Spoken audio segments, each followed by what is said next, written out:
हर हर महादेव दोस्तों, तुलसी माता की जय। आइए जानते हैं कि कार्तिक मास की पुरानी कहानी से कैसे पुत्र की प्राप्ति हुई।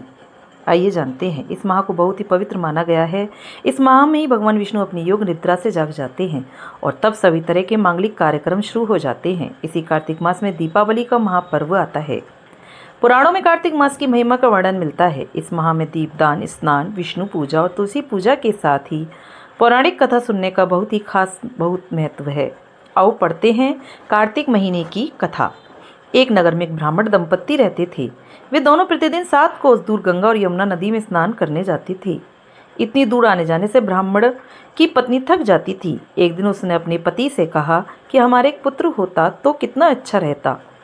पुत्र की बहू आती तो हमें घर वापस जाने पर खाना बना हुआ मिलता और बहू घर का सारा काम भी कर देती। अपनी पत्नी की बात सुनकर ब्राह्मण ने कहा कि तूने बात तो सही कही है, चल मैं तेरे लिए बहू ला ही देता हूँ। ब्राह्मण ने कहा कि एक पोटली में आटा डालकर कुछ मोहरें रख दे। ब्राह्मण के कहे अनुसार उसने पोटली बांधकर दे दी। पोटली लेकर ब्राह्मण चला गया। ब्राह्मण सफ़र के दौरान यमुना के किनारे बहुत ही सुंदर सुंदर लड़कियां दिखाई दी। वे रेत में घर बनाकर खेल रही थीं। उनमें से एक लड़की ने कहा कि मैं अपना घर नहीं बिगाड़ूंगी, मुझे तो रहने के लिए ये घर चाहिए। लड़की की बात सुनकर ब्राह्मण मन ही मन सोचने लगा कि यदि बहू बनाने के लिए ये लड़की बहुत ही उचित होगी। जब वह लड़की जाने लगी तो ब्राह्मण भी उसके पीछे पीछे उसके घर तक चला गया।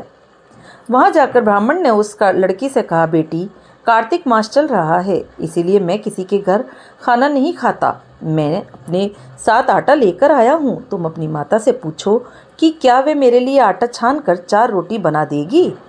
यदि वे मेरा आटा छान कर रोटी बनाएगी तो मैं रोटी खा लूँगा। लड़की ने जाकर अपनी माँ को ये सारी बात बताई। माँ ने कहा, उचित है, जाकर ब्राह्मण देव से कह दो कि वह अपना आटा दे दे, मैं रोटी बना दूंगी। जब वह आटा छानने लगी तो आटे में से मोहरें निकली। वह सोचने लगी कि जिसके आटे में इतनी मोहरें हैं उसके घर में कितनी मोहरें होंगी। जब ब्राह्मण खाना खाने बैठा तो लड़की की माँ ने उस ब्राह्मण से पूछा, क्या आपका कोई लड़का है और क्या आप उस लड़के की सगाई करने जा रहे हो। यह सुनकर ब्राह्मण ने कहा कि मेरा लड़का तो काशी में पढ़ने गया हुआ है, लेकिन यदि तुम कहो कि खांड कटोरे से विवाह करके तेरी बेटी को अपने साथ ले जाऊं। लड़की की माँ ने कहा, ठीक है ब्राह्मण देव। इस पर लड़की की माँ ने लड़की की खांड कटोरे से शादी करके ब्राह्मण के साथ भेज दिया। ब्राह्मण ने घर जाकर कहा, रामू की माँ, दरवाजा खोल कर देख, मैं तेरे लिए बहू लेकर आया हूँ। ब्राह्मण की पत्नी भीतर से ही बोली, हमारे तो कोई बेटा बेटी नहीं है, तो बहू कहाँ से आए। दुनिया ताने मारती थी, अब आप भी मारने लगे। ब्राह्मण ने कहा, तू दरवाजा खोलकर तो देख। जब ब्राह्मण ने दरवाजा खोला तो सामने बहू को खड़ी देखा। उसने बहू का स्वागत किया और आदर सत्कार से अंदर ले गई।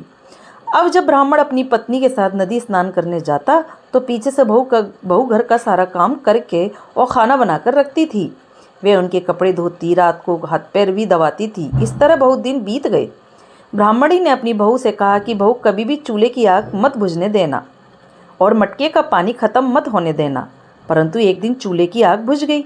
ये देखकर बहू घबरा गई और भागी भागी अपनी पड़ोसन के पास गई और कहा कि मेरे चूल्हे की आग बुझ गई है, मुझे थोड़ी आग चाहिए। मेरे सास ससुर सुबह 5 बजे से गए हुए हैं। वे थके हुए घर आएंगे, इसलिए मुझे उनके लिए खाना बनाना है। यह सुनकर पड़ोसन ने कहा कि तू जो बावली है, तो ये दोनों मिलकर पागल बना रहे हैं। इनके कोई पुत्र नहीं है, ये निसंतान है। बहू ने कहा, नहीं, ऐसा मत बोलो, इनका बेटा तो बनारस काशी में पढ़ने गया हुआ है। इस पर पड़ोसन ने कहा कि ये तुझे झूठ बोलकर लाए हैं, मेरी बात सच मान, इनके कोई बेटा नहीं है। अब बहू पड़ोसन की बातों में आ गई और कहने लगी कि अब आप ही बताओ, मैं क्या करूं। पड़ोसन ने कहा कि करना क्या है, जब तुम्हारे सास ससुर आएँ तो जली हुई रोटियां बनाकर देना और बिना नमक की दाल बनाकर देना। खीर की कड़छी दाल में और दाल की कड़छी खीर में डाल देना। पड़ोसन ने उसे अच्छे से सिखा पढ़ा दिया। फिर जब उसके सास ससुर घर आए तो उसने ना तो उनका आदर सत्कार किया, ना ही उनके कपड़े धोए। और जब उसने सास ससुर को खाना दिया तो सास बोली, बहू, आज ये रोटियां जली हुई क्यों हैं और दाल भी अलूनी है।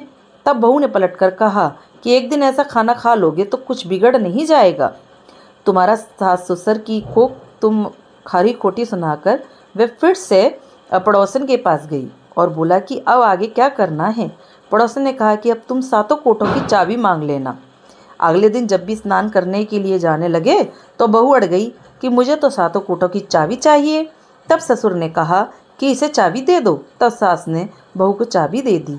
सास ससुर के जाने के बाद जब बहू ने दरवाजे खोले तो देखा किसी में अन्न भरा है, किसी में धन भरा है, किसी कोठे में बर्तन पड़े हैं। जब उसने सबसे ऊपर का 7वां कोटा खोला तो देखा कि शिव जी, पार्वती, माता गणेश जी, लक्ष्मी जी, माता जी, पीपल पथवारी, कार्तिकेय के ठाकुर, राई दामोदर, तुलसी जी का बिड़वा, गंगा यमुना और 33 कोटि देवी देवता विराजमान हैं। वहीं पर एक लड़का चंदन की चौकी पर बैठा माला जप रहा है। ये सब देखकर उसने लड़के से पूछा कि तुम कौन हो? तब लड़का बोला कि मैं तेरा पति हूँ, अभी दरवाज़ा बंद कर दे, जब मेरे माता पिता आएंगे तब दरवाज़ा खोलना। ये सब देखकर बहू बहुत खुश हुई और 16 श्रृंगार सुंदर वस्त्र पहनकर अपने सास ससुर का इंतजार करने लगी। उसने अपने सास ससुर के लिए अच्छे अच्छे पकवान बनाए। जब उसके सास ससुर घर पर आए तो उसने उनका आदर सत्कार किया और प्रेम पूर्वक खाना खिलाया और हाथ पैर दबाने लगी। पैर दबाते दबाते बहू ने कहा कि माँ, आप इतनी दूर गंगा यमुना स्नान करने के लिए जाती हो, आप थक जाती होंगी, इसीलिए आप घर पर ही स्नान क्यों नहीं करती हो? यह सुनकर सास कहने लगी कि बेटी, गंगा यमुना घर पर तो नहीं बहती हैं। तब उसने कहा, हाँ माँ जी बहती हैं, चलो मैं आपको दिखाती हूँ। जब बहू ने 7वां कोटा खोलकर दिखाया तो उसमें शिव, पार्वती जी, गणेश जी, लक्ष्मी जी, पीपल पथवारी, कार्तिक के ठाकुर, राई दामोदर, तुलसी जी का बिड़वा, गंगा यमुना बह रही हैं और 33 कोटि देवी देवता विराजमान हैं। वही चौकी पर बैठा एक लड़का माला जप रहा है। माँ ने उसे देखकर कहा कि बेटा तू कौन है? लड़का बोला, माँ मैं तेरा बेटा हूँ। तब ब्राह्मणी ने पूछा कि तू कहाँ से आया है? लड़के ने जवाब दिया कि मुझे कार्तिकेय ने भेजा है। माँ ने कहा, बेटा ये संसार कैसे मानेगा कि तू मेरा बेटा है? माँ ने कुछ विद्वान पंडितों से मदद मांगी। पंडितों ने कहा, इस पार बहू बेटा खड़े हो जाएं और उस पार माँ खड़ी हो जाए। माँ ने चमड़े की अंगियाँ पहनी हो और छाती में से दूध की धार निकलकर बेटे की दाढ़ी मूछ भीगे और पवन पानी से गठजोड़ा बंद है, तब मानेंगे कि ये इस माँ का ही बेटा है। उसने ऐसा ही किया। चमड़े की अंगियाँ फट गई और छाती में से दूध की धार निकलकर बेटे की दाढ़ी मूछ भीग गई। पवन पानी से बहू बेटे का गठजोड़ा बंध गया। यह सब देखकर ब्राह्मण और उसकी पत्नी की खुशी का ठिकाना न रहा। तो ये थी कार्तिक मास की कथा कि उसको एक लड़का मिल गया। हे कार्तिक के ठाकुर, जैसे ब्राह्मण और ब्राह्मणी को बहू बेटा दिया, वैसे सबको देना, हमको भी देना, मुझे भी देना। कार्तिक मास की कथा कहने, सुनने और जो इनको अहंकारा भरे उन सब पर कृपा करना। बोलो विष्णु भगवान की जय। तो दोस्तों, आपको मेरी कहानी कार्तिक मास की कैसी लगी? अच्छी लगी है तो लाइक करें, सब्सक्राइब करें, ज़्यादा से ज़्यादा शेयर करें। धन्यवाद।